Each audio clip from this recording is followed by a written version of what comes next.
Welcome to the adventure of the Malayan Manuscript, a Sherlock Holmes adventure from the series Shadows of Empire. The unseen cases of Sherlock Holmes, playing in the year 1892. It is with a degree of professional duty that I present these accounts, drawn from what were once highly classified Foreign Office documents. These files, only recently brought to light, contain our correspondence and official reports pertaining to matters of grave imperial significance, forming a record of the shadows of empire, the unseen cases of Sherlock Holmes. These investigations, undertaken between 1885 and 1914, saw my friend Mr. Sherlock Holmes navigate the murky waters of colonial intrigue during the zenith of British power. We confronted dilemmas stretching from London's darkest corners to the farthest reaches of the empire, often challenging the very foundations of its authority. From this collection of rather sensitive affairs, I shall now recount a most singular investigation. It concerns the curious matter I have entitled The Adventure of the Malayan Manuscript. Chapter 1. The November evening had drawn in, and a chill wind rattled the window panes of our Baker Street lodgings. A cheerful fire blazed in the hearth, its crackle a counterpoint to the distant rumble of hansoms on the cobbled street below. I was engrossed in a medical journal, whilst Holmes, opposite me, was meticulously cataloguing his notes on the Abernethy family tragedy. The quiet of our sanctuary was abruptly broken by a sharp, insistent rapping at the door, followed by the tread of Mrs. Hudson upon the stair. A moment later, she presented a stark white card upon a salver. Holmes took it, his eyes narrowing almost imperceptibly.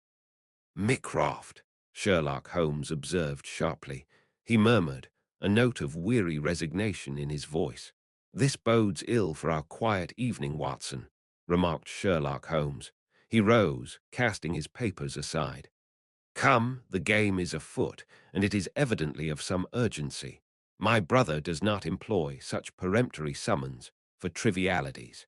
A cab was swiftly procured, and we rattled through foggy London streets, gas lamps casting hazy aureoles. Our destination, the Diogenes Club in Pall Mall, was an edifice I entered with trepidation. It was a place of profound, almost sepulchral silence, its principal rule being that no member should notice another.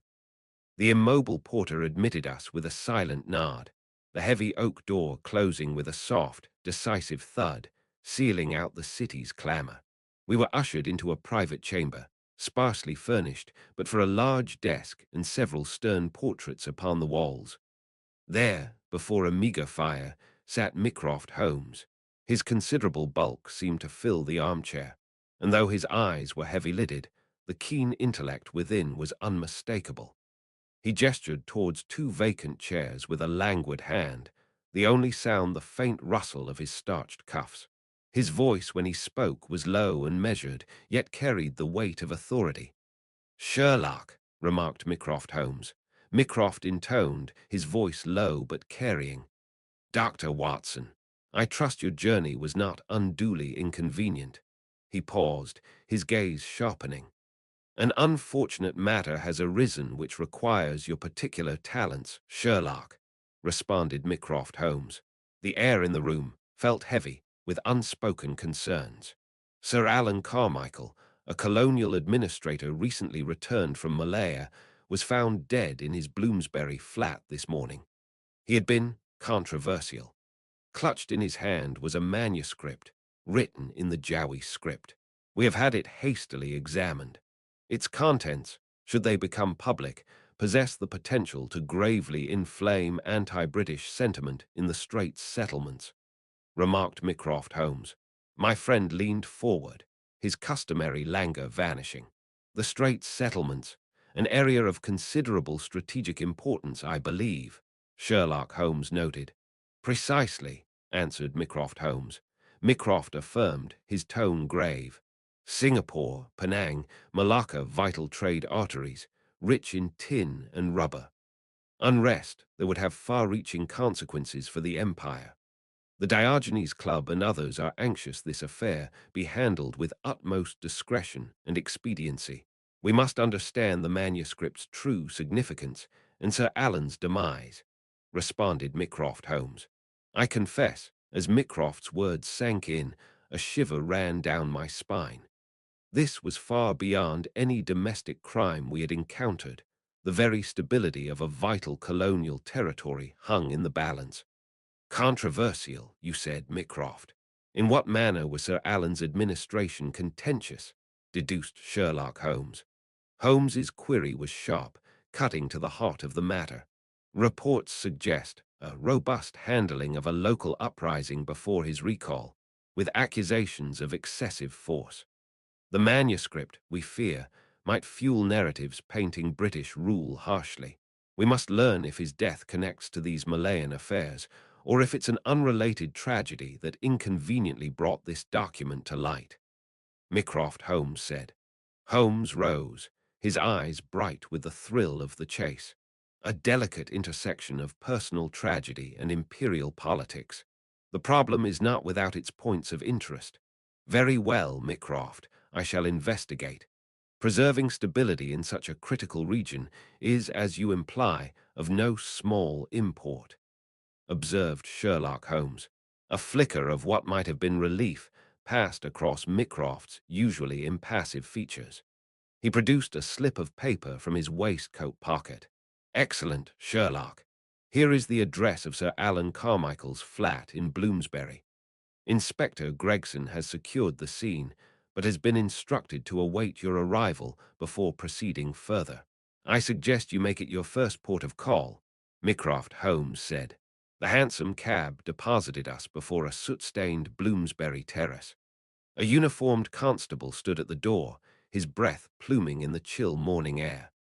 The clip-clop of a dray horse echoed from a nearby mews as we ascended the worn stone steps. Mycroft's urgent summons lent a grim anticipation to our arrival. Inspector Lestrade, looking harried, met us in the narrow hallway. The air hung heavy with stale tobacco and a faint, spicy, foreign aroma. Floorboards groaned as he led us to a room at the rear of the ground floor. His voice was gruff, as usual. Holmes, Watson, nasty business. Sir Alistair Finch, found by his charwoman this morning.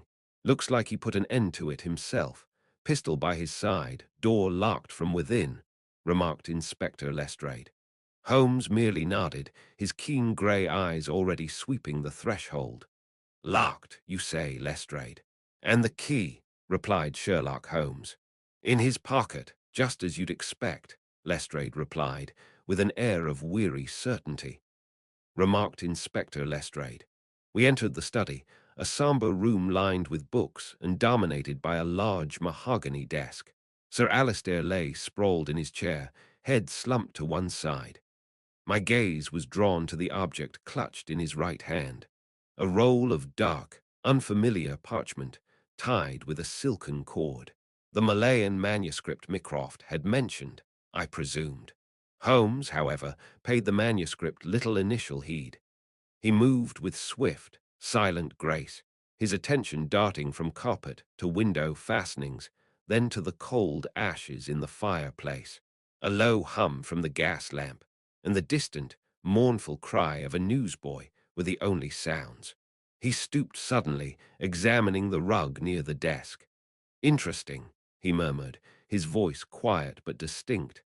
The nap of the carpet here is disturbed, yet there are no corresponding scuff marks on Sir Alistair's boots, remarked Sherlock Holmes. He then turned his attention to the deceased. With a delicate touch, he examined the hand gripping the manuscript. Tightly held, Lestrade very tightly, almost unnaturally so for a man in the throes of self-destruction. Lestrade grumbled. Desperate men do desperate things, Holmes, answered Inspector Lestrade. Holmes straightened, his gaze finally settling on the desk itself. Amongst the neat array of pens and papers, one item seemed to draw his particular focus. It was a slightly creased sheet of official-looking foolscap, positioned near where the dead man's left hand might have rested. He leaned closer, his hawk-like nose almost touching the paper. Ah, he breathed, satisfaction evident. Watson, your eyes are younger than mine. Do you perceive a faint impression upon this document, here beside the ink blotter? Sherlock Holmes observed sharply. I peered where he indicated. At first, I saw nothing but the texture of the paper. Then, as I shifted my angle to catch the weak light from the window, I discerned a very faint, almost invisible circular mark. There were some barely perceptible indentations within it. By Jove, Holmes, I exclaimed softly. It looks like the impression of a ring, a signet ring, perhaps. Dr. John Watson commented. His eyes gleamed. Precisely, Watson, and not just any signet. Observe the character of the indentations, faint as they are. There's a certain boldness, a suggestion of heraldic design, yes, but with a distinct martial character. It speaks of lineage, certainly, but more pointedly of military service, perhaps in the colonies. The style is reminiscent of crests I have encountered among officers who have served in the East. The kind of ring a man like Colonel Fawcett, for example, might wear. A man known to have had recent, and perhaps strained, dealings with Sir Alistair. We must discover whose finger, bearing such a distinctive mark of authority and colonial service, pressed it here with such force. Mark my words, this faint impression may prove to be the very linchpin of this entire affair. Connecting this tragedy to specific individuals within those circles of influence we have yet to fully penetrate, declared Sherlock Holmes. He glanced again at the body, then at the manuscript. The clatter of a milk cart starting its rounds drifted in from the street, a mundane sound starkly contrasting with the grim tableau before us. A locked room, Lestrade, Holmes continued, his voice taking on a didactic edge. A convenient pistol, and a man clutching a document of potentially immense political significance. Yet we have disturbed carpet with no corresponding marks, a grip of iron on this manuscript, and now the ghost of a rather particular signet ring. It paints a picture, does it not, that is rather more complex than simple despair, explained Sherlock Holmes. Lestrade shifted uncomfortably, but said nothing. Holmes carefully prized the Jawi manuscript from Sir Alistair's grasp. This, he said, holding up the roll, his voice now brisk and businesslike, requires closer examination in a more suitable environment. The answers, I suspect, lie as much within these ancient markings as they do within the confines of this room. Come, Watson. Our work here is done for the moment, but the true investigation is only just beginning, explained Sherlock Holmes.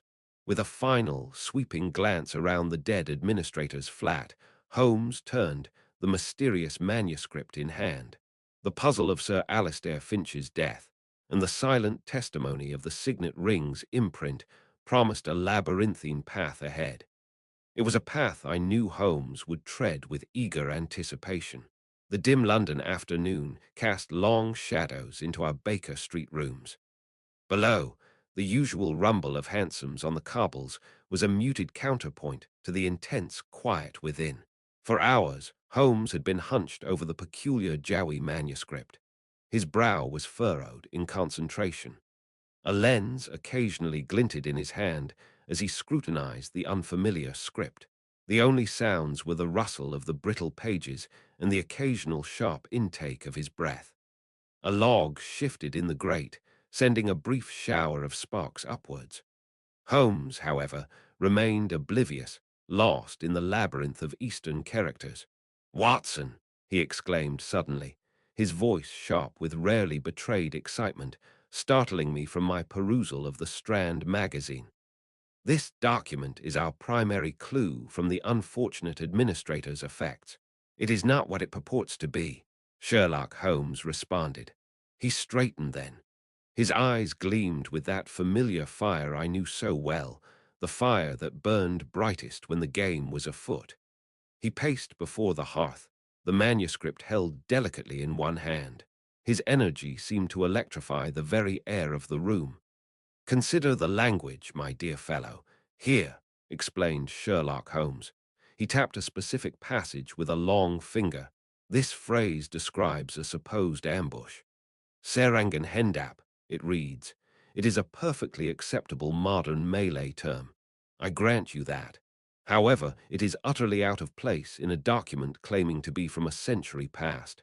The classical Jawi of that period would employ a more archaic, a more formal construction altogether, declared Sherlock Holmes. I leaned closer, though the script was meaningless to me. His conviction, however, was palpable. The scent of old paper and the faint, exotic aroma of the ink filled my nostrils.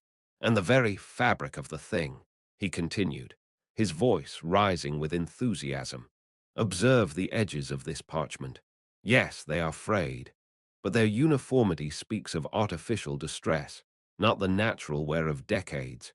The ink, too, despite its careful fading, it lacks true depth. It lacks the subtle chemical changes that only time itself can impart. It is a remarkably skillful imitation, Watson, designed to deceive, but an imitation it is, nonetheless. Sherlock Holmes noted. An imitation, the word hung in the air. The entire foundation of our theories about the administrator's demise seemed to crumble. This is no ancient chronicle of Malayan grievances, declared Sherlock Holmes. Holmes declared, his tone now firm and accusatory. It is a contemporary fabrication, Watson, a meticulously crafted narrative. It is intended to detail supposed atrocities, meant to provide a pretext, a motive, for what the world would perceive as a justified act of native revenge upon a colonial official. The hand of Colonel Fawcett, or at least those who share his aggressive colonial ambitions, is clearly upon this forgery. Colonel Fawcett, the name resonated with the undercurrents of colonial rivalry we had begun to sense. The audacity of such a deception was breathtaking. And do you recall, Watson, that faint imprint we discovered on a blotter in the deceased study? The almost imperceptible signet ring impression, declared Sherlock Holmes. He paused, allowing the question to settle. The crest had a military bearing. It was complex and authoritative. This manuscript, this elaborate lie, would require a seal of approval, a stamp of authenticity. Perhaps it was even commissioned by an individual wielding such authority, an individual precisely like Colonel Fawcett, deduced Sherlock Holmes. The pieces clicked into place with startling clarity. The signet ring, once a tantalizing but isolated clue, now formed a crucial link in Holmes's chain of evidence. His deductions had again cut through uncertainty's fog. For a moment, only the faint scratch of his pen broke the silence. Fawcett's faction, then, seeks to destabilize, to justify harsher measures in Malaya, Sherlock Holmes pointed out. Holmes mused, more to himself than to me, his gaze distant. But to what precise end? We need a broader understanding of the political currents, and of the true stakes in this game of empire. The whispers within the Diogenes Club spoke of strategic importance and of unrest. He turned to me then, a new line of inquiry already forming in his mind. Watson, observed Sherlock Holmes. He said, his voice brisk once more, I believe a visit is in order. I know someone who moves in circles that could illuminate these colonial machinations. Lady Beatrice Foxglove. She possesses a keen understanding of the societal chessboard. Her insights into the rubber plantation interests and the political climate surrounding Malaya could prove invaluable. I nodded, ready as ever to follow where his intellect led. The mystery of the Malayan manuscript had deepened. It drew us further into a web of imperial intrigue. I sensed that our conversation with Lady Foxglove would soon shed more light upon this dangerous path. The fire crackled, a comforting sound against the growing chill of the evening, as we prepared for our next step. The following afternoon, after Holmes had dispatched a flurry of telegrams, their contents, as usual, a mystery to me, we found ourselves ascending the polished stone steps of Lady Beatrice Foxglove's Mayfair residence. The air here was noticeably quieter than on Baker Street. The rumble of distant carriages provided a muted counterpoint to the discreet clip-clop of well-shod horses on the cobbled mews, a liveried footman, whose bearing spoke of years of impeccable service, admitted us into a hall where the hushed, rhythmic ticking of a grandfather clock seemed to measure out the very essence of refined society. Lady Beatrice received us in her drawing-room, a chamber replete with tasteful chinoiserie and the delicate, pervasive scent of hothouse flowers. Sunlight, filtered through lace curtains, cast soft patterns on the Persian rug. She was, as ever, a figure of composed elegance, her greeting warm yet possessed of an underlying shrewdness that I had long come to respect. Her voice, melodious but firm, cut gently through the room's quietude as she addressed Holmes. "Mr. Holmes, Dr. Watson, it is always a pleasure, though I suspect your visits are rarely for purely social reasons." "Tea, gentlemen," remarked Lady Beatrice Foxglove. Holmes, declining the offer with a slight wave of his hand, the rustle of his sleeve barely audible, came directly to the point, his tone brisk. "Your ladyship's acuity is, as always, precise. We are embroiled in the unfortunate matter of Sir Alistair Finch's demise, and more particularly the curious manuscript found with him. Its implications, we believe, stretch to Malaya," explained Sherlock Holmes. Lady Beatrice settled into a silk-upholstered chair with a soft rustle. The ticking of the grandfather clock seemed to pause as her gaze sharpened, filling the room with a palpable tension. "Ah, Malaya, a tinderbox, Mr. Holmes," said Lady Beatrice Foxglove. She paused, her fingers lightly tracing the arm of her chair, the silence punctuated only by the distant, muffled clang of a tradesman's bell from the street below. "The recent uprising, though suppressed, has left deep fissures. Sir Alistair was not universally beloved, neither here nor there. His methods were direct," responded Lady Beatrice Foxglove. "So we have gathered," I interjected.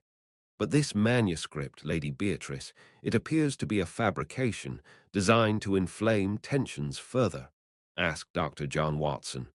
Holmes shot me a quick glance, then turned back to our hostess. "Indeed, a most cunningly wrought deception, intended, it would seem, to portray native grievances in the starkest, most brutal light," deduced Sherlock Holmes. He fixed Lady Beatrice with an intense gaze, the afternoon sun catching the sharp planes of his face. "The question is, who benefits from such a dangerous charade, particularly one implicating a man like Finch posthumously?" Sherlock Holmes noted. Lady Foxglove tapped a thoughtful finger against her lips. The distant, delicate clink of porcelain from another room, perhaps a maid preparing the tea tray despite our refusal, was the only sound for a moment. Lady Beatrice mused, her gaze distant for a moment, as if surveying the vast plantations themselves before she spoke. "Benefits," said Lady Beatrice Foxglove. A faint smile touched her lips, though her eyes remained serious. A carriage rumbled past on the street outside, its sound a brief intrusion. "Consider the rubber, Mr. Holmes. The plantations are the lifeblood of our colonial venture there. Fortunes are being made and lost," Lady Beatrice Foxglove answered. Her voice dropped slightly, drawing us in. "Any instability, real or manufactured, can shift power, influence policy," remarked Lady Beatrice Foxglove. Holmes nodded slowly, his fingers steepled, absorbing the complex interplay of commerce and colonial power she described. The only sound from him was the faint tap of a finger against its opposite. I, too, listened intently, the scale of the interests involved becoming clearer.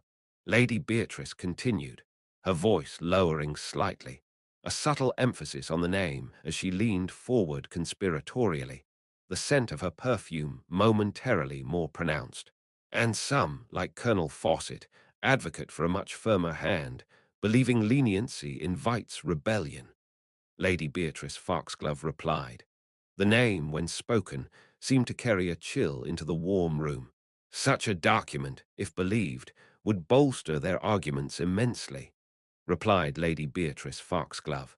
Holmes leaned forward, his eyes alight with that familiar keenness, the very air around him seeming to crackle with sudden energy.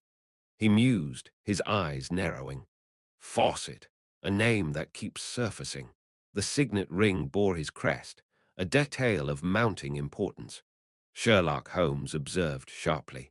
I watched as Holmes rose, the sudden movement causing a slight creak from his chair. He paced a short step, the energy radiating from him almost palpable, his shoes making soft thuds on the thick carpet. The pieces were indeed falling into place with an alarming clarity he was now articulating. He stopped his pacing and turned back to Lady Beatrice, his tone hardening with conviction.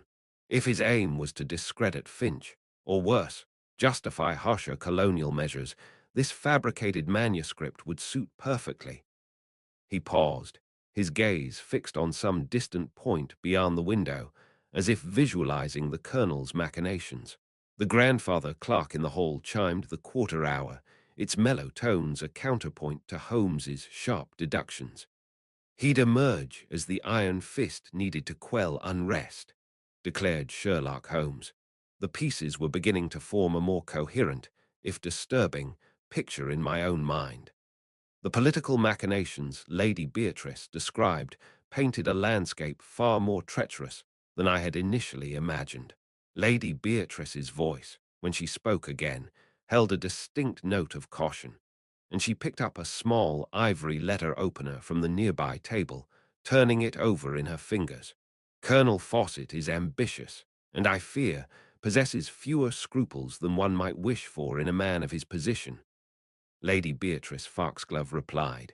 She sighed softly, the sound barely audible, and placed the letter opener back on the polished wood with a faint click. The stakes in the Straits Settlements are extraordinarily high. The entire region is a chessboard, and every piece moved has repercussions, said Lady Beatrice Foxglove. Holmes, who had listened intently, his chin resting on his hand, now rose from his chair with a decisive movement, his expression thoughtful. Your insights have been invaluable, Lady Beatrice. You have illuminated the political currents beneath this affair, replied Sherlock Holmes. He offered a slight bow, a gesture of respect. The room seemed to hold its breath, awaiting his next pronouncement. It seems the heart of this mystery lies not only in a man's death, but in the very fabric of colonial ambition and its attendant rivalries, explained Sherlock Holmes.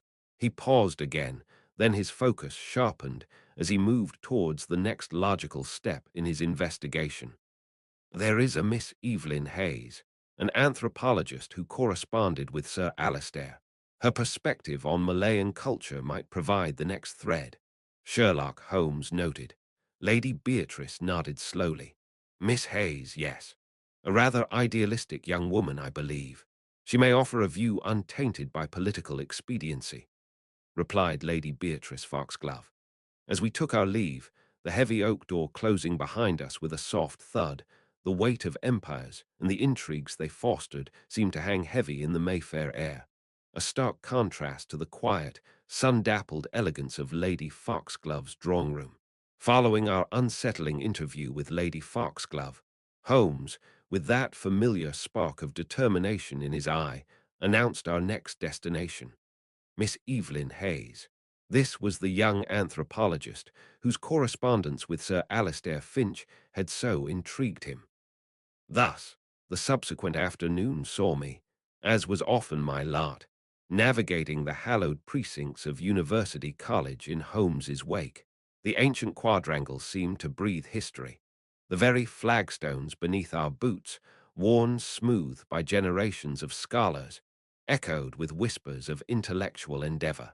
A distinct aroma of old books and beeswax hung in the cool air, punctuated by the distant, rhythmic cadence of a lecturer's voice, and now and then the fleeting melody of a student's piano practice drifting from an open casement window.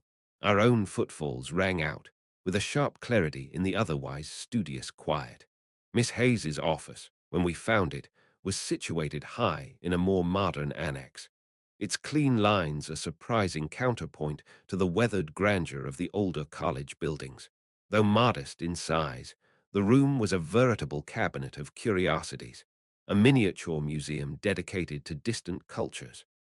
Bookshelves overflowed with imposing volumes on anthropology and far-flung societies, their spines a tapestry of titles.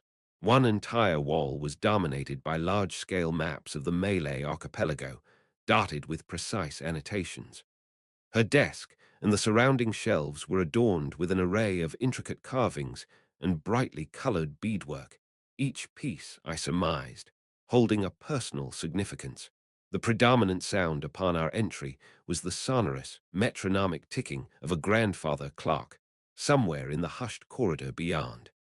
This, mingled with the faint, undulating drone of a lecture from a deeper part of the building, created an atmosphere of profound academic calm within her small domain. Miss Evelyn Hayes stood to welcome us as we stepped inside.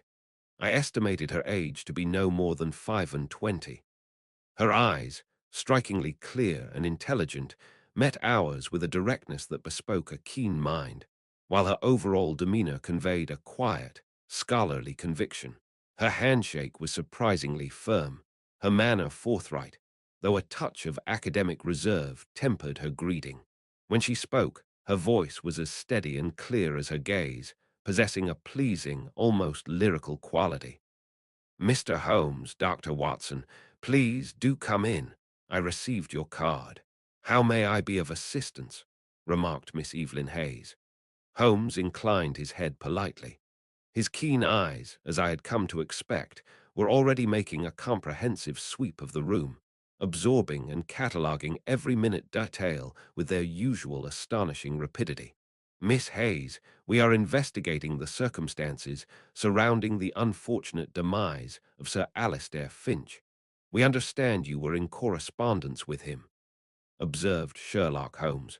I observed a flicker of sorrow, brief but unmistakable, cross Miss Hayes's expressive features.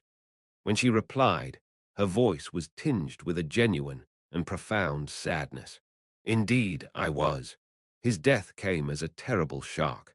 Sir Alistair, you see, was a most dedicated student of Malayan culture, with a particular fascination for its folklore.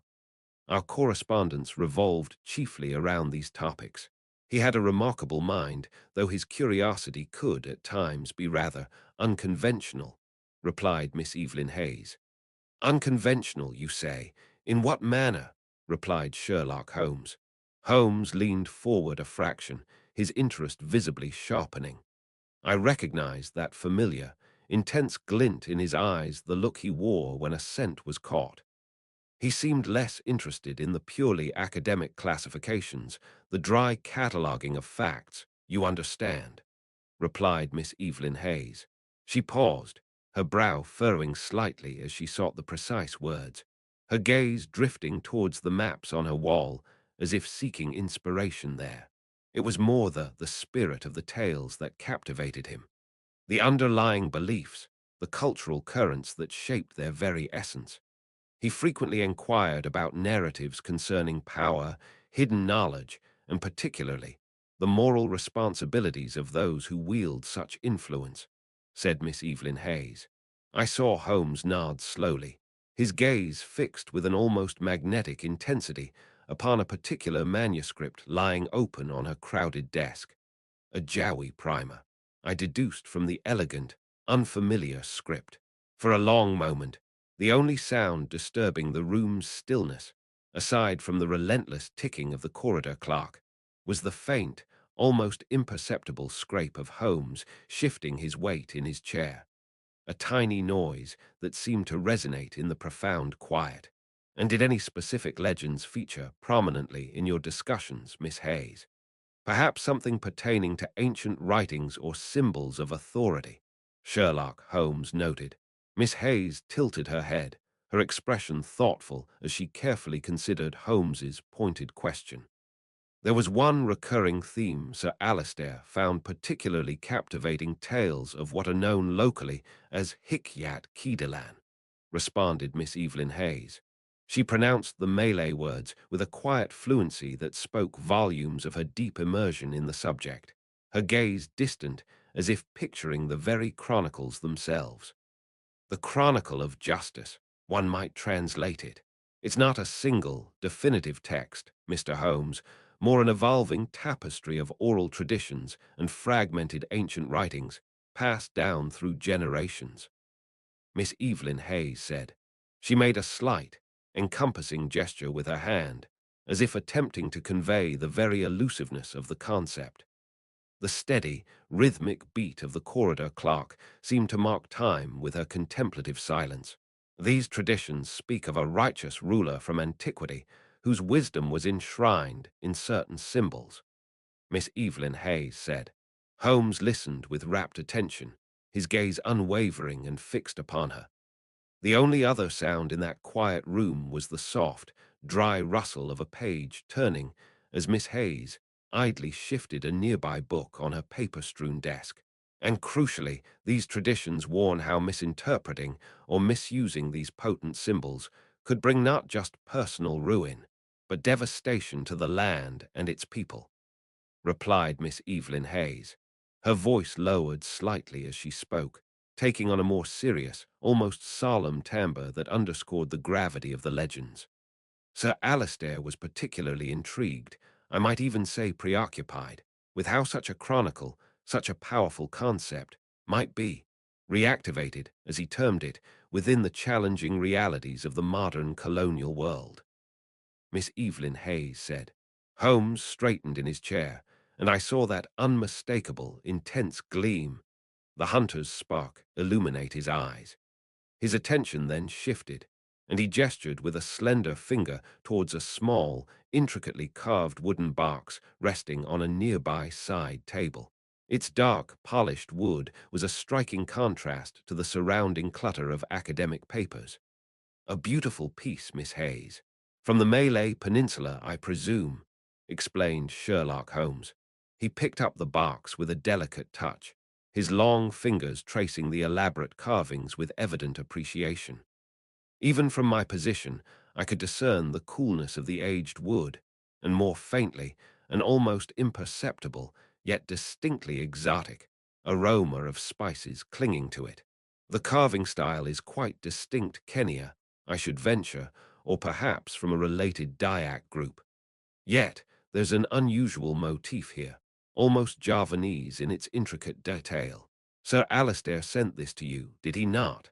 Miss Hayes appeared genuinely taken aback, her eyes widening in undisguised surprise. Her voice, when she finally spoke, was laced with an astonishment she made no attempt to conceal. Why, yes. How could you possibly deduce that, Mr. Holmes? It arrived only last month, replied Miss Evelyn Hayes. A faint, almost imperceptible smile touched Holmes's lips. His tone, when he replied, was that of a patient instructor gently guiding an attentive student through an elementary deduction. The packing material, Miss Hayes, provides the initial clue. Observe these few-minute strands still caught within the hinge of the lid. Sherlock Holmes observed sharply. He delicately indicated the almost invisible fibers with the tip of his finger. I leaned closer, though I confess I would have overlooked them entirely. That, you see, is rice straw. It is of a type commonly employed in the Straits Settlements for the packaging of goods intended for export, quite distinct, you will note, from the coarser English straw used domestically, Sherlock Holmes pointed out. He paused then, allowing Miss Hayes a moment to absorb this initial point, a distinct twinkle of amusement in his keen eyes. From somewhere beyond the window, the mellow chime of a college bell floated in, marking the quarter hour, a brief, melodic intrusion into the room's scholarly hush. Furthermore, Holmes continued, his voice smooth and even, were you to examine the wood itself with a discerning nostril, you would detect the subtle, lingering aroma of cloves, and perhaps a trace of sandalwood, still clinging to its surface. Sherlock Holmes pointed out. Miss Hayes leaned forward, her expression a fascinating blend of renewed surprise and keen academic interest. I confess, I too found myself subtly inhaling, attempting, rather unsuccessfully, to catch the exotic fragrances Holmes so effortlessly identified. These particular spices, Miss Hayes, are frequently employed as desiccants and fragrant protectors for delicate artifacts originating from that specific region of the globe. Given your established correspondence with Sir Alistair on Malayan matters, the connection, if I may permit myself the observation, was indeed elementary. Sherlock Holmes observed sharply. I must confess, even with my somewhat trained eye for Holmes's methods, these subtle indicators had entirely escaped my notice. Miss Hayes, however, was clearly impressed, her scholarly mind visibly appreciating the elegance of his logical progression. Remarkable. He said it was a token of appreciation for my insights into the local narratives. He felt they offered a different perspective on the troubles there, answered Miss Evelyn Hayes. Indeed, a different perspective is precisely what we are seeking. Your insights have been most valuable, Miss Hayes. You have painted a picture of a man grappling with more than just administrative duties, observed Sherlock Holmes. His voice softened then, taking on a more contemplative tone, his gaze becoming distant, as if peering into the complexities of Sir Alistair's mind. A man, perhaps, seeking answers in ancient lore that his official position could not provide, stated Sherlock Holmes. We took our leave shortly thereafter, expressing our gratitude to Miss Hayes. As we stepped from the tranquil sanctuary of her study, the insistent ticking of the corridor clock gradually receded. Emerging once more into the bustling London afternoon, the unique scholarly atmosphere of the university, that blend of distant voices, the whisper of turning pages, and the pervasive scent of aged books began to dissipate. It was soon replaced by the crisper air of the city streets and the steadily increasing rumble of urban traffic as we approached the main thoroughfare. I had the distinct impression that our conversation with the earnest young anthropologist had yielded something of profound significance to our inquiry. An idealistic young woman, Watson, yet her information is vital. Sir Alistair was clearly treading a dangerous path between colonial policy and local belief. It seems the manuscript he clutched was more than mere paper and ink to him, observed Sherlock Holmes. So, you believe this folklore she spoke of is directly linked to the manuscript Sir Alistair clutched in death? I inquired, attempting to connect the disparate threads of this increasingly complex affair. Dr. John Watson replied. He gave a curt nod, his expression resolute, his sharp mind, I could tell, already several steps ahead, charting the course of our investigation. Indubitably, Watson. And now we must ascertain how these different perspectives align, or indeed clash, with the official narrative, Sherlock Holmes said. As we reached the curb, Holmes hailed a passing hansom with a sharp, decisive gesture. The sudden clatter of hooves on cobblestone and the rumble of iron-shod wheels were momentarily deafening before the cabby expertly drew his vehicle to a halt beside us. My companion's focus, I observed, was already arrowing towards our next port of call. Our next visit must be to the colonial office. I suspect we shall find a rather more pragmatic and perhaps considerably less sympathetic view of Malayan chronicles within those hallowed halls, remarked Sherlock Holmes. Miss Hayes's insights into Malayan folklore and its link to the Jawi manuscript had clearly set Holmes on a new path. The next morning, a thick London fog swirled outside our Baker Street windows, mirroring the case's obscurities. The clatter of milk pails below was a mundane counterpoint to our exotic puzzle. As I read the morning paper, Holmes's sharp, decisive voice cut in. Watson, our inquiries today must take us to the very heart of the imperial machine. We shall visit the colonial office. The death of Mr. Pembrose, and indeed this manuscript, cannot be divorced from his official duties, replied Sherlock Holmes. A hansom cab took us through grey, echoing streets to Whitehall.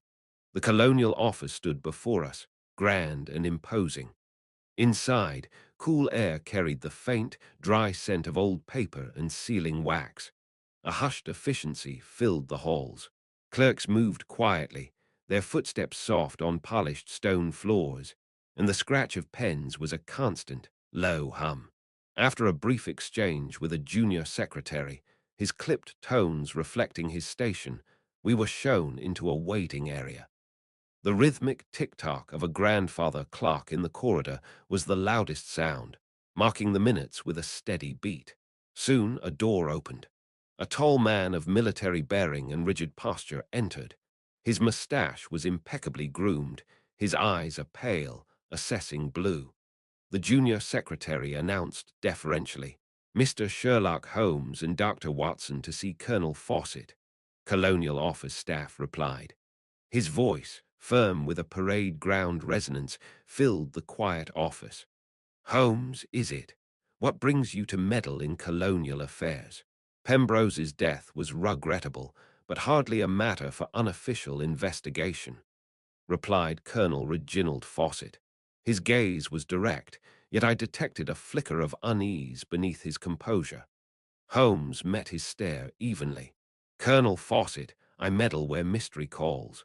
Mr. Pembrose died clutching a rather singular manuscript. Its nature, I believe, directly concerns your department's interests in the Straits Settlements," observed Sherlock Holmes. The colonel waved a dismissive hand, the gesture a little too broad. "A trifle, Holmes. Some local superstition, no doubt. Pembrose had a peculiar interest in such things.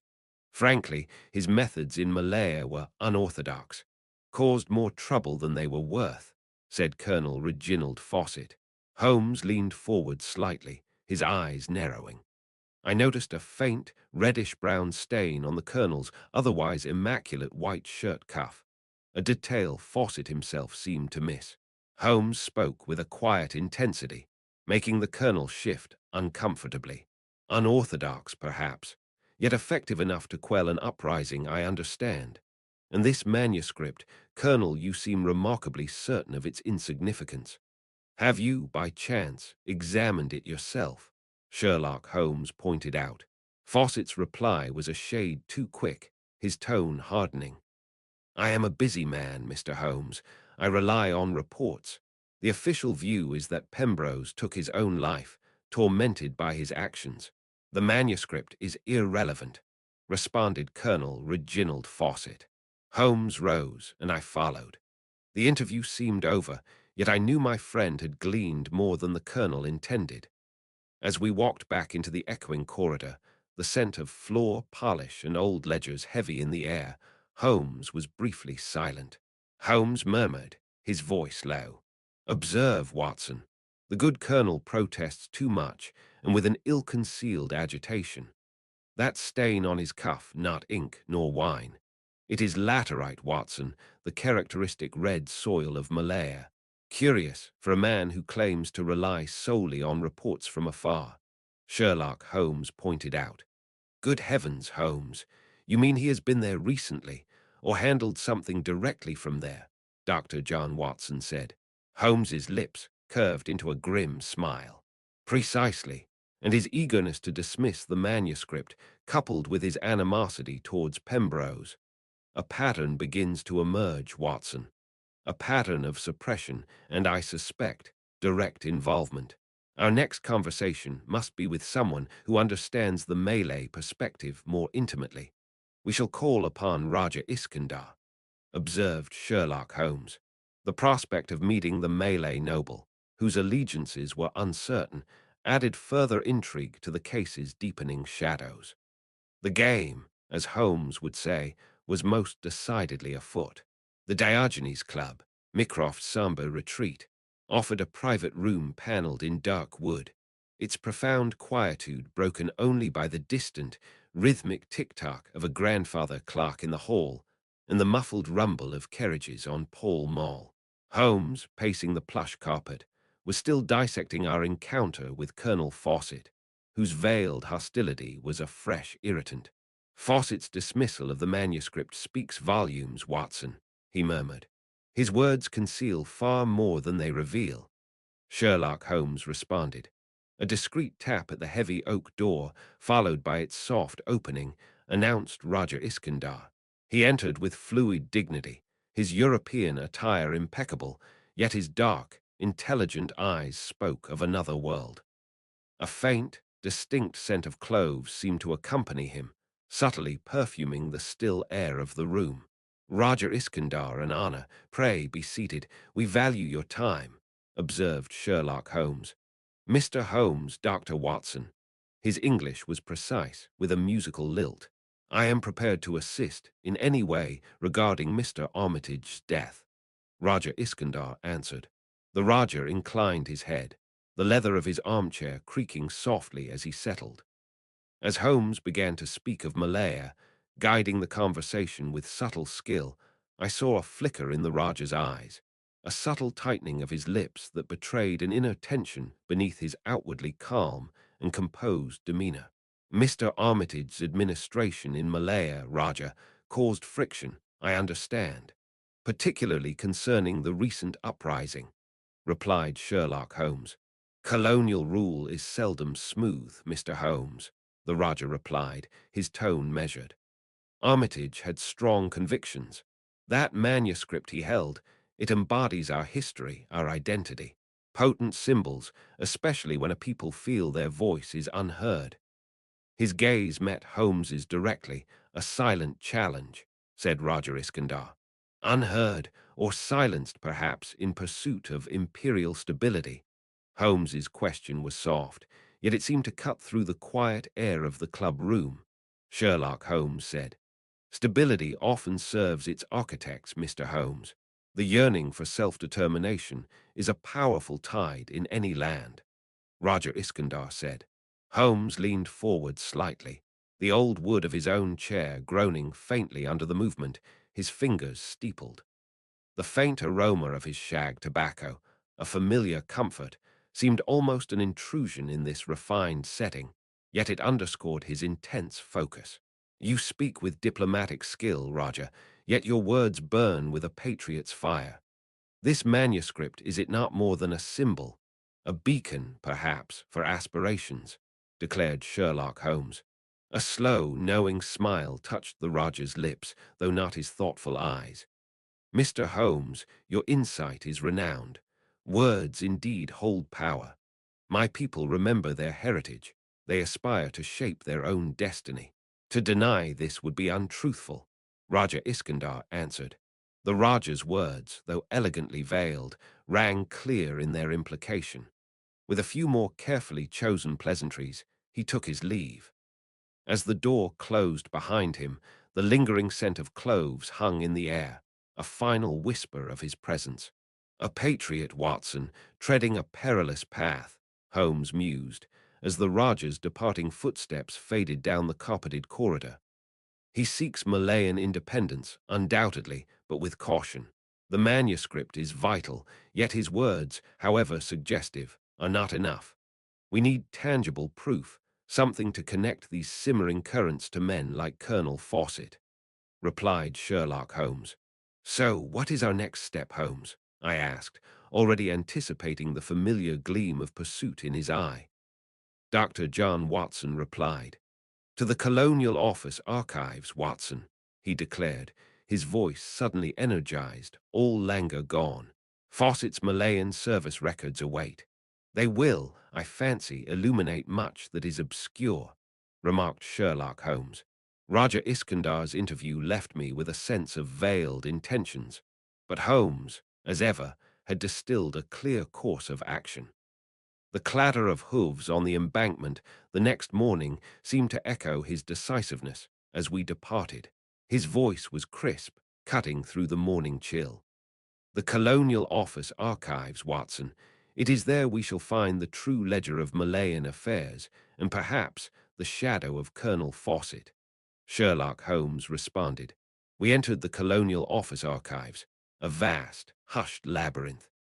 The air hung thick with the scent of aging documents and binding glue, the silence broken only by the rustle of paper. A thin, bespectacled archivist, Mr. Featherstonehaugh, greeted us, his voice as dry as the folios he curated. He seemed mildly bewildered when Holmes specified his interest in correspondence from the Straits Settlements concerning Colonel Reginald Fawcett.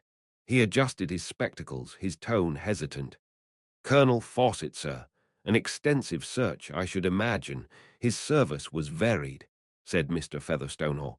Precisely, Mr. Featherstone. Holmes returned, a keen light in his eyes. And it is that very variety we must now meticulously chart, observed Sherlock Holmes. What followed was a remarkable display of Holmes's methods. This was no leisurely perusal. He moved amongst the towering shelves with a focused, almost predatory energy. His fingers flew through pages, eyes scanning documents with incredible speed. The constant rustle of paper was punctuated by the thud of a discarded file or the slap of a ledger opening. I heard the faint scratch of his pen, making swift notes. Hours passed, marked by shifting sunlight through grimy windows and the occasional distant cough. The sheer volume of material was daunting, yet Holmes's concentration remained absolute, like a navigator charting a course through a sea of officialdom. Suddenly he made a low sound, a hum of dawning realization. "Ah!" Holmes exclaimed softly. "The consignment records for 48, most interesting. Discrepancies in the manifests from Penang." Sherlock Holmes responded. My wandering attention snapped back. Holmes had paused before a thick, leather-bound volume, his expression one of intense scrutiny. He carefully extracted a single, creased dispatch. An absolute stillness fell upon him, a stark contrast to his earlier motion. Then a faint smile touched his lips. His voice, when he spoke, was quiet but charged with an unmistakable triumph. "Observe, Watson. Observe closely," observed Sherlock Holmes. He held the document out to me. It was an official communication, penned in a bold, decisive hand. But it was not the script that drew my eye, nor even the content regarding troop movements. At the very foot of the page, pressed firmly into the paper beside the signature, was the clear and distinct impression of a signet ring, a rampant griffin, its wings unfurled. "Good heavens, Holmes!" I exclaimed, my voice hushed with the import of the discovery. "Fawcett's own seal?" Dr. John Watson inquired. He nodded, his eyes gleaming. "Indeed, a most definitive link, Watson, and one, I suspect, that will unravel more than just the Colonel's past activities. It may well illuminate the true nature of that curious Jawi manuscript," stated Sherlock Holmes. With this crucial piece of evidence secured, a tangible link to Fawcett amidst the impersonal records of empire, Holmes seemed satisfied. The echoing silence of the archives as we departed felt charged with unspoken revelations, and I knew that back in the familiar confines of Baker Street, a complex tapestry was about to be decisively unraveled. The embers in our Baker Street hearth glowed with a fierce intensity, casting dancing shadows on the book-lined walls and mirroring the triumphant gleam in Sherlock Holmes's eyes. A faint, familiar aroma of his strong tobacco hung in the air, mingling with the scent of old paper. He had returned from the Colonial Office archives not an hour since, the dust of officialdom still faintly upon his coat, yet his energy was undiminished. Before him, spread upon the table beneath the yellow glare of the gas lamp, lay the controversial Jawi manuscript, alongside several photographic plates and a sheaf of notes. The usual cacophony of London, the distant clip-clop of a hansom, the mournful cry of a newsboy seemed to fade, held at bay by the gravity of the moment. "The game, Watson, has revealed its most cunning player.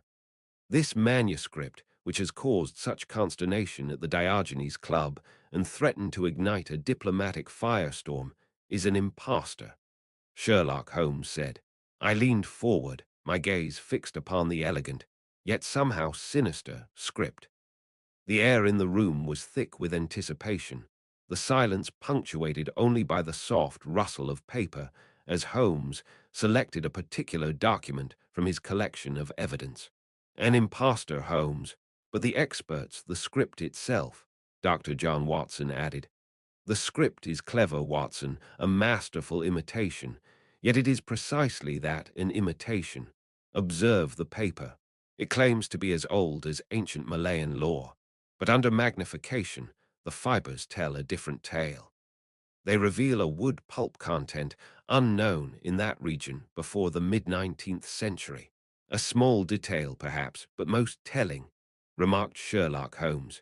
He gestured towards one of the photographic plates, showing a greatly enlarged section of the manuscript. Furthermore, consider the ink. It bleeds in a manner characteristic of certain aniline dyes developed in Germany not 30 years ago. No ancient scribe, however skilled, could have employed such a medium. Then there are the anachronisms within the text itself. We find subtle references, for instance, to trade routes and political alliances. These simply did not exist until decades after the manuscript's supposed creation. The forger was skilled, Watson, but not infallible, Sherlock Holmes said. My mind reeled at the meticulous deconstruction. The manuscript, which had seemed a tangible link to a mysterious past, was dissolving into a modern deceit. But to what end, Holmes? And by whom? Asked Dr. John Watson. The whom, my dear Watson, is becoming abundantly clear. This distinctive tiger, the personal seal of Colonel Reginald Fawcett, is the key. Indeed, the very same rare pigments used to illuminate sections of this forgery also feature in colonial office records. These records, bearing Fawcett's precise seal, show the pigments were requisitioned by an agent known to be in his employ. Ostensibly, this was for cartographical embellishments. And crucially, Watson, this happened mere months before our unfortunate administrator's demise, Sherlock Holmes pointed out. As the pieces fell into place with dreadful certainty, the familiar sounds of Baker Street rushed back in. The ordinary world stood in stark contrast to the extraordinary deceit Holmes was uncovering. Colonel Fawcett, or a faction operating under his direction, is undoubtedly the architect of this elaborate deception. The manuscript was engineered, Watson, with a singular, nefarious purpose. It was designed to fabricate a history of atrocities supposedly committed by the deceased administrator. The aim, to paint him as a monster deserving of native retribution, deduced Sherlock Holmes. His voice dropped, taking on a graver tone, as he elucidated the full, chilling scope of the plot. Thus, a convenient and politically charged motive for murder is supplied: native revenge. This neatly diverts all suspicion from the true culprit. You see, Watson, the manuscript is not a relic of the past. It is a weapon of the present, designed to obscure one crime by inventing another. It stands as a testament to the depths to which men will sink to protect their interests and advance their ambitions within the complex machinery of empire, deduced Sherlock Holmes. I stared at him, the implications of his words settling heavily upon me. The quiet hiss of the gas jet seemed to underscore the silence that followed. Then Fawcett. He is not merely a forger, but the murderer of the administrator, I asked, my voice barely above a whisper. Dr. John Watson added, The evidence, Watson, points inexorably towards that conclusion. A man who would go to such lengths to fabricate a past is certainly capable of shaping the present to his will violently, if necessary. Our task now is twofold. First, to prove his guilt beyond the shadow of a doubt. Second, to bring Colonel Fawcett to account for his crimes. He has constructed an elaborate lie. We, in turn, must construct the means to expose it, declared Sherlock Holmes. He rose and paced before the fireplace, his tall figure casting a long, restless shadow that danced with the flickering firelight. The restless energy had returned to him. The game was far from over. Indeed, the most dangerous phase was about to begin. I sensed that my friend was already formulating the next move in this deadly contest of wits. The fog had retreated somewhat, leaving the gas lamps on Baker Street to cast a clearer, though still mellow, glow upon the evening. Within our familiar rooms, a coal shifted in the grate with a soft sigh, the only sound for a moment, save for the distant, rhythmic clatter of a hansom cab over the cobblestones. Mycroft Holmes, a formidable presence even in repose, occupied the armchair opposite his brother, his gaze fixed upon Sherlock as he concluded his summary of the previous day's deductions. His voice, sharp and decisive, cut through the quiet.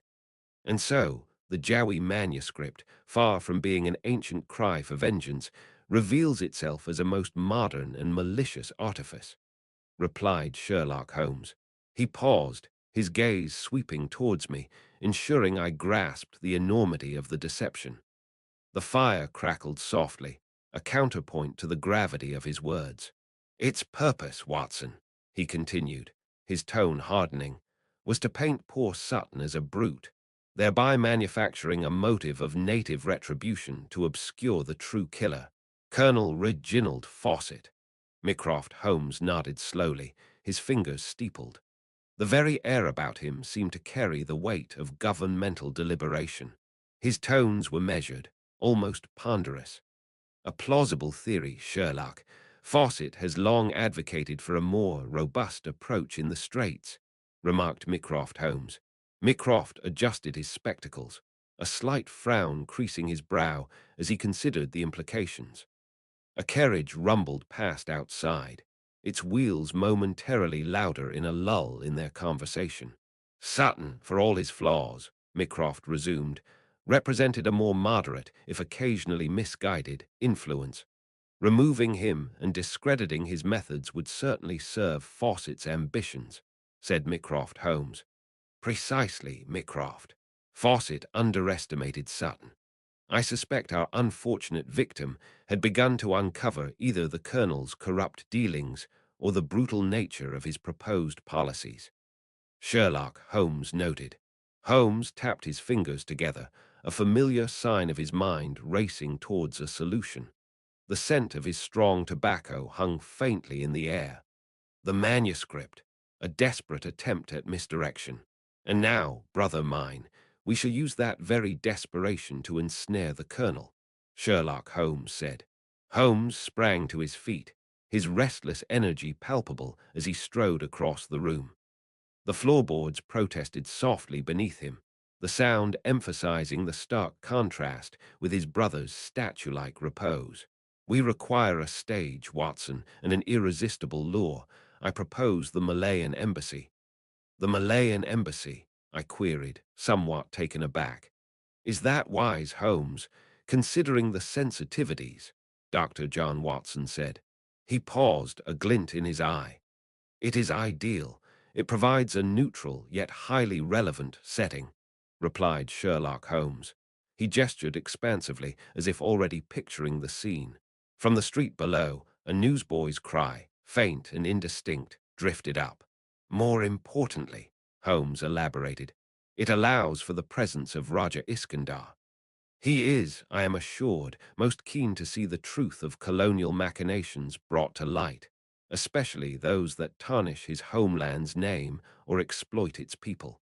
He will be our willing collaborator in this, not our quarry, replied Sherlock Holmes. Mycroft gave a slight inclination of his head, a silent signal of approval or perhaps confirmation of the Rajah's stance. Raja Iskandar is indeed cooperative. The Diogenes Club has certain channels. His assistance can be relied upon. What is your proposed bait, Sherlock? Answered Mycroft Holmes. His voice dropped slightly, taking on a conspiratorial edge. An urgent summons, ostensibly from the Rajah himself, or perhaps concerning a critical new discovery related to the manuscript, Sherlock Holmes said. Holmes leaned forward, the gaslight catching the sharp planes of his face. The only sound in the room was the soft hiss of the gas mantle.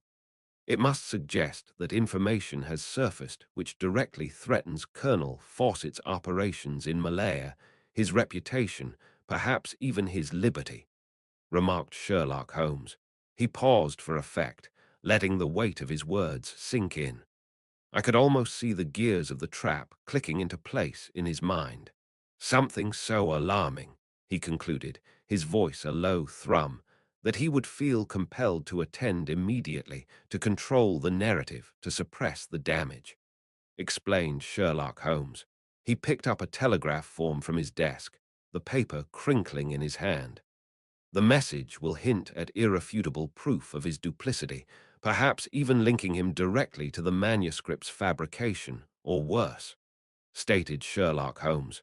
Holmes tapped the telegraph form he now held, the crisp paper a stark contrast to the dark wood of his desk. A clock ticked steadily on the mantelpiece. Fawcett is a man of considerable ego and ruthless ambition. The thought of public exposure, particularly initiated from a Malayan source, would be intolerable to him. He will walk into our parlor, observed Sherlock Holmes. A rare, thin smile touched Mycroft's lips. Ingenious, brother. And the government would be appreciative of a quiet resolution that exposes individual corruption rather than systemic failure. I shall ensure the necessary arrangements at the embassy are made discreetly, replied Mycroft Holmes. With the plan thus settled, a new tension filled the air, the quiet anticipation of the hunt. Holmes stood by the window, looking out into the gaslit street, the faint sounds of London's restless, hot a backdrop to the intricate trap now set. The game, as he was so fond of saying, was afoot, and Colonel Fawcett was its unsuspecting quarry.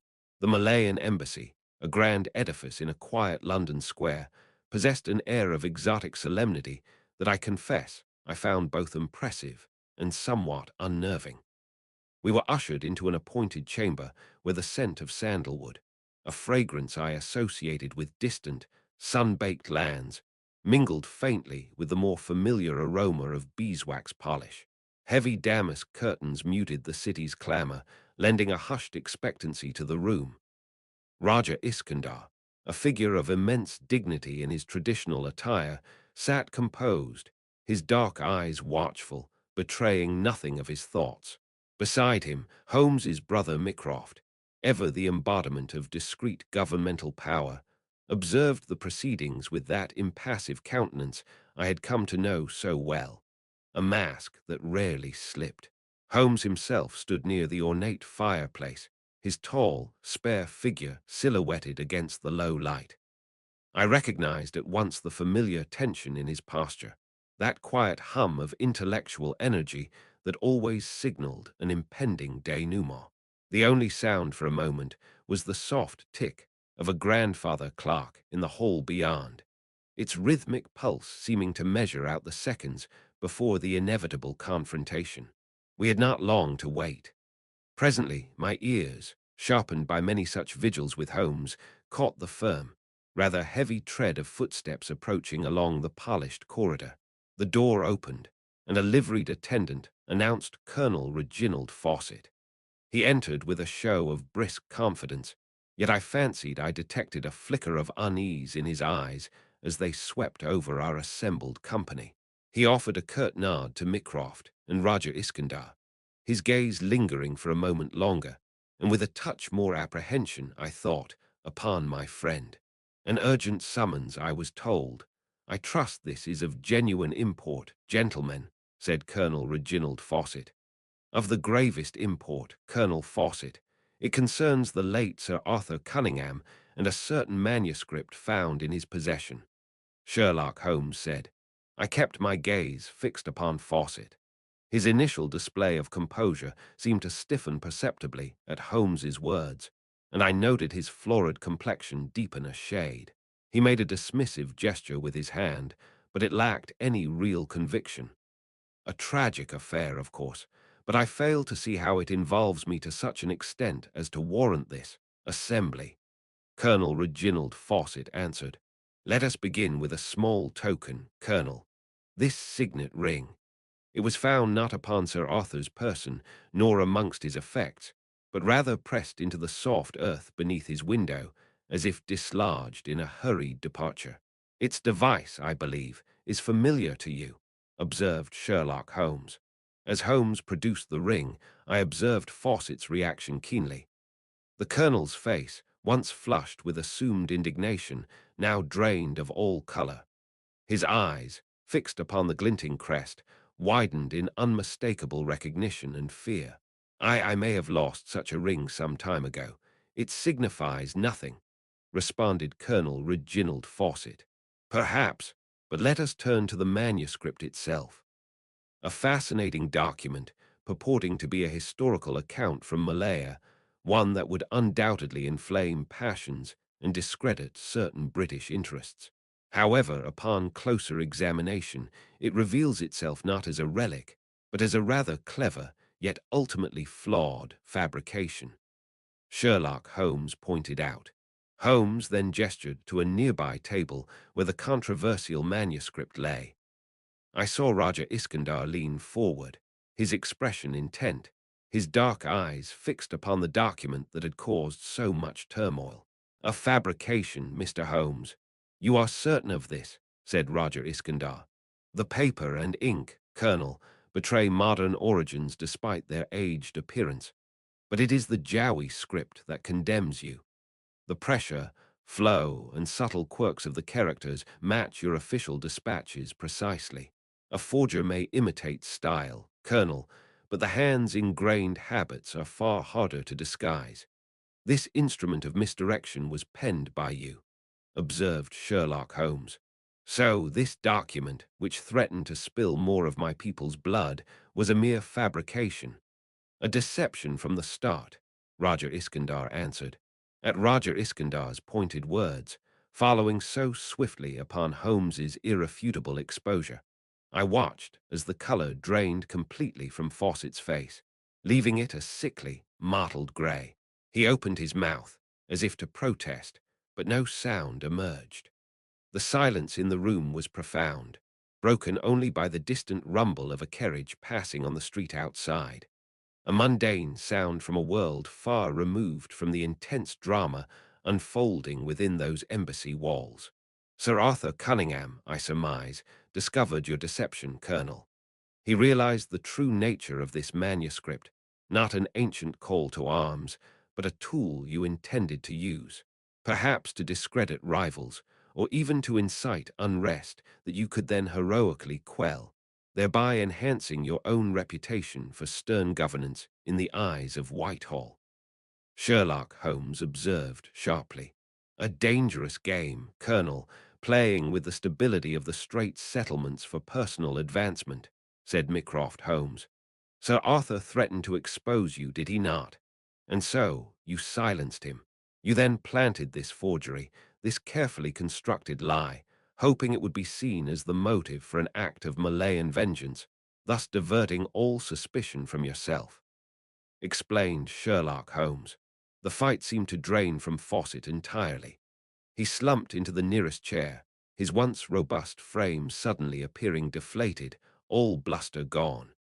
His eyes, wide with a hunted look I had seen in many a cornered man, darted from Holmes to Mycroft, then to Raja Iskandar, finding no solace, no flicker of support in any quarter. Indeed, Colonel, a most ill-advised venture. The potential ramifications for His Majesty's government, had your scheme succeeded or even been clumsily revealed, are considerable, replied Mycroft Holmes. He would have ruined everything. Years of work, my position, remarked Colonel Reginald Fawcett, though not a full confession in the strictly legal sense. His broken demeanor and shattered words painted a picture of guilt more vivid than any formal admission could have achieved. I saw Mycroft Holmes exchange a brief, significant glance with Roger Iskandar, a silent acknowledgment that the truth, however ugly, was now laid bare between them. The trap, so meticulously set by my friend, had been sprung. The conspirator stood unmasked. A heavy silence descended once more upon the chamber, pregnant with the grim proceedings that I knew, with a sinking heart, must inevitably follow. The gaslight flickered, casting long shadows across our familiar sitting room at 221 B. Baker Street. Outside, the late autumn wind moaned around the eaves, echoing the somber thoughts that filled my mind. The whirlwind of the Malayan manuscript case had finally subsided, leaving behind a disquieting calm. Colonel Fawcett was, I presumed, contemplating his ruin within the confines of a police cell, his elaborate web of deceit torn asunder. Holmes, who had been staring into the heart of the crackling fire, his chin resting upon his hand, finally stirred. The only sounds for some time had been the hiss and pop of the coals and the distant, muffled rumble of a late-night cab passing along Baker Street. A sordid business, Watson, from start to finish. The reach of empire, it would seem, casts as much shadow as it does light, explained Sherlock Holmes. I nodded, watching the play of firelight on his keen, aquiline features. Indeed, Holmes. The lengths to which Fawcett went to fabricate not only a motive for another, but an entire historical narrative to support it. That forged Jawi manuscript was a masterpiece of villainy, asked Dr. John Watson. A dangerous masterpiece, he corrected, his eyes glinting. Its genius lay in its plausibility, Watson. Fawcett knew the most effective lies are woven with threads of truth. He exploited existing tensions, the very real difficulties of our rule in the Straits. The authentic manuscript, of course, painted a picture far less flattering to men of his ambition, remarked Sherlock Holmes. He rose then and began to pace, a familiar habit when his mind was deeply engaged. The floorboards creaked softly beneath his tread. Think of the twisted morality, Watson. A cruel administrator meets a cruel fate. His successor, hungry for power, then tries to twist the story to secure his own position and silence dissent. It's a small example of the larger, often tragic, story of empire itself. Sherlock Holmes observed sharply. And what of Roger Iskandar and Miss Hayes? I asked, my thoughts turning to those caught in the cross-currents. Will this affair bring any true change to British-Malayan relations, or merely sow deeper mistrust? Dr. John Watson added. Holmes paused by the window, peering out into the swirling London fog that pressed against the panes. Change, Watson, is a slow and ponderous beast, particularly where empires are concerned. Roger Iskandar, I suspect, will continue to navigate the treacherous waters with his customary subtlety. Miss Hayes, with her commendable idealism, may find her studies forever marked by the grim realities she has witnessed. Perhaps her work, in time, will offer a truer account than any official report. Sherlock Holmes said. He turned back to the room, a wry expression on his face. The Diogenes Club will be relieved, of course. The immediate danger of the manuscript stirring up trouble is gone. But the underlying problems, Watson, remain. Fawcett's corruption is just one symptom of a deeper malady. This urge to control, to distort events and history for personal gain, it's a common human failing, given far greater power on the vast stage of empire. Sherlock Holmes responded. I considered his words. The case had been more than a mere puzzle of clues and deductions. It had been a journey into the shadowed corners of imperial power and the human heart. The echoes of this adventure, I felt, would resonate for a long time to come, not only in the distant Straits Settlements, but here, in the very heart of the empire. A sobering thought, Holmes, I said quietly, the weariness of the past weeks settling upon me. One hopes that lessons are learned, though history often suggests otherwise. Dr. John Watson said. A faint, almost imperceptible sigh escaped Holmes. Indeed, Watson, but for tonight, at least, one villain has met his due, and perhaps that is a small measure of order restored to a disordered world. Sherlock Holmes said. He picked up his violin then, and soon the melancholy strains of some intricate lament filled our Baker Street rooms, a final, thoughtful coda to the adventure of the Malayan manuscript.